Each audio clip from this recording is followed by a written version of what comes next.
Mari kita sadari bahwa kita punya tujuan. Semua dari kita innalillah. Kita dari Allah dan akan kembali nanti. Semua akan meninggalkan dunia ini. Maka tahta akan kita tinggalkan. Kekayaan akan kita tinggalkan. Maka dari itu mari kita menjadi orang cerdas. Bagaimana kita menuju ke tempat tujuan yang hakiki. Ridho Allah, surga. Kemuliaan di surga nanti. Apa yang kita lakukan saat ini, buahnya akan kita petik nanti di akhirat. Jika kita menanamkan sesuatu yang tidak baik, akan kita petik ketidakbaikan, siksa dan hukuman dari Allah.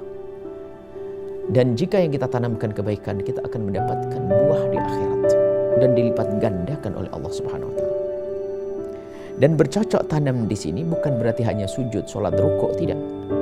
Akan tapi semua aktivitas kita ini, jika dipandang oleh Allah sebagai aktivitas yang positif, yang baik, kemudian tujuannya adalah untuk Allah, akan Allah pandang sebagai amal akhirat. Biarpun terlihat sebagai amal dunia. Anda mau ke toko, ingat, saya nanti kalau sudah untung, toko saya berhasil, maka setiap bulan aku akan memberikan berapa persen dari keuntungan saya.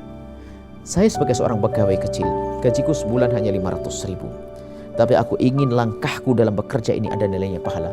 Maka aku niatkan, dari 500.000 akan aku berikan 50.000 untuk Allah dan Rasulnya. Lihat, niatnya sebelum bekerja sudah seperti itu. Maka sepanjang ia bekerja, hembusan nafasnya nilai pahala.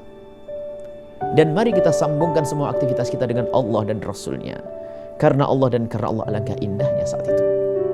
Dan banyak aktivitas Anda bermacam-macam aktivitas, apa saja. Pergi ke sawah, ke toko, berlayar, pegawai di kantor, sama semuanya. Asalkan harus Anda libatkan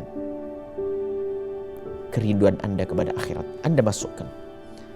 Allah Anda bawa di sini. Rasulullah Anda bawa, maka indah. Anda kaya dunia dan kaya akhirat. Kaya di dunia dan di akhirat kaya. Tidak susah.